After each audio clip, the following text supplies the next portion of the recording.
প্রায় 750 দরিদ্র সীমার নিচে বসবাসকারী মানুষের কর্মসংস্থান ও পড়ুয়াদের আর্থিক সহায়তার ও নতুন বস্ত্র প্রদানের মধ্য দিয়ে নবমতম বার্ষিক অনুষ্ঠান উদযাপনে হুগলি চণ্ডীতলা স্বেচ্ছাসেবী সংস্থা অগ্নিকল্প নেপথ্যে সম্পাদক কৌশিক শীল এদিন উড়ান প্রেরণার মৃত্যুঞ্জয় সহ নতুন 12টি প্রকল্পের উদ্বোধন সারেন বন্যী শিকার মঞ্চে। এদিন এই মঞ্চে উপস্থিত ছিলেন শ্রীরামপুর লোকসভা কেন্দ্রের সাংসদ কল্যাণ বন্দ্যোপাধ্যায় থেকে শুরু করে মন্ত্রী স্নেহাশিস চক্রবর্তী, বেচারাম মান্না, বিধায়ক করবী মান্না, হুগলি জেলার শিক্ষা ও সংস্কৃতি কর্মাধ্যক্ষ ডক্টর সুবীর মুখোপাধ্যায় সহ একাধিক ব্যক্তিত্ব।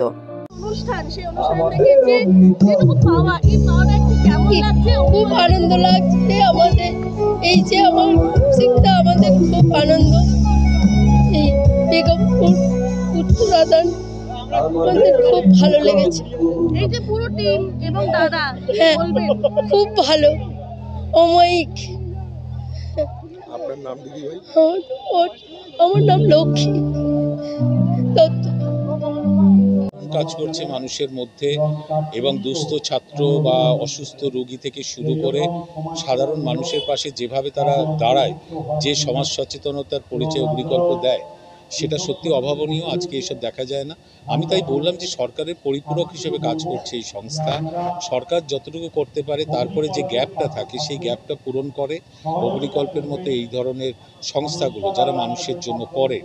এবং এই যে এত মানুষের উপস্থিতি, এটা প্রমাণ করে যে অগ্নিকল্প অবশ্যই মানুষের ভালোবাসা পেয়েছে তার কাজের মধ্যে দিয়ে। অগ্নিকল্প দুর্বার গতিতে এগিয়ে চলেছে এবং এই স্বেচ্ছাসেবী সংস্থা আজকে একটা সরকারের সঙ্গে পায়ে পা মিলিয়ে মানুষের কাছে পৌঁছচ্ছে এবং একটা সরকারের অনুসারী হয়ে উঠেছে।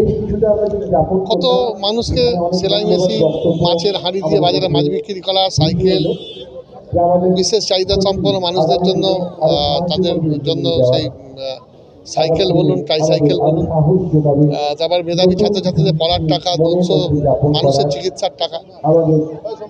স্বামী বিবেকানন্দ বলেছিলেন, 100 যুবক পেলে আমি দুনিয়া বদলে দিতে পারি।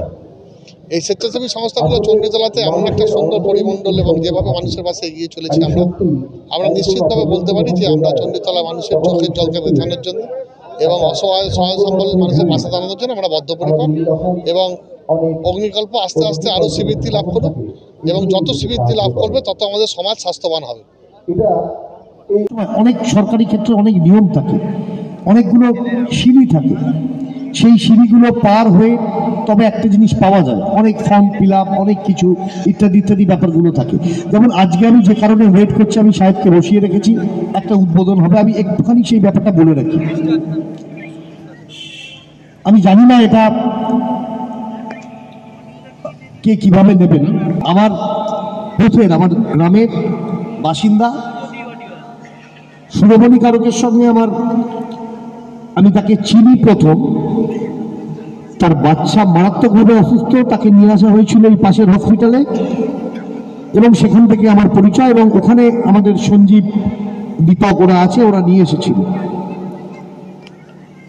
সমীরন্দা বাচ্চাকে দেখলেও সমীরন্দা বাচ্চাকে সুস্থ করে দিল। তারপর সুরমণি কারক বললো, দাদা খুব খারাপ অবস্থায় আছি, একবার যেতে হবে বাড়িতে। আমি সঞ্জীবদের নিয়ে তার বাড়িতে গেলাম। বাড়ি বলতে কিছুই না, বাড়ি নেই। এর আগে ওরা 2টো ঘর পেয়েছিল সরকারের পক্ষ থেকে। একটি ঘরে থাকে সুরমণি কারকের শাশুড়ি মা, পাশের ঘরটি যেটা সরকারি থেকে আবার পাওয়া, সেই ঘরে থাকেন তার ভাসুর এবং তার স্ত্রী। আর সুরমণি কারক যে জায়গাটায় থাকেন সেই জায়গাটা ছিটে বেড়া দিয়ে, সেই ছিটে বেড়া নষ্ট হয়ে গেছে এবং তার পিছনে একটি জায়গা রয়েছে, সেটা বেশ উঁচু জায়গা। বর্ষাকালে সেখানে জলটা পুরোপুরি নামে সুরমণির ঘরের মধ্যে ঢুকে যায়। একদিন ছুটতে ছুটতে সুরমণি কারক এসে আমাদের বলল যে, দাদা কিছু একটা ব্যবস্থা করুন, আজকে ছেলেকে খেতে দিয়েছিলাম, সেই খাবার থালার উপর দিয়ে সাপ চলে যাচ্ছে। এর মধ্যে প্রধান তাপুদার সঙ্গে কথা হয়েছে, তার আগে যিনি প্রধান ছিলেন তার সঙ্গে কথা বলেছি, তার আগে আমার এলাকার সদস্য যিনি ছিলেন তার সঙ্গে কথা বলেছি। কিন্তু ওই যে 2টি ঘর পেয়ে গেছেন, একই জায়গার মধ্যে, এবং হাঁড়িটা এক, মানে এই ভাসুর বা সুরমণিকারক এবং তার শাশুড়ি সব এক জায়গায় খাওয়া দাওয়া করবে। সুতরাং সেখানে আলাদা করে দেখাবার মতো কিছু নেই যে সংসার আলাদা, ওই আলাদা, তাই আলাদা।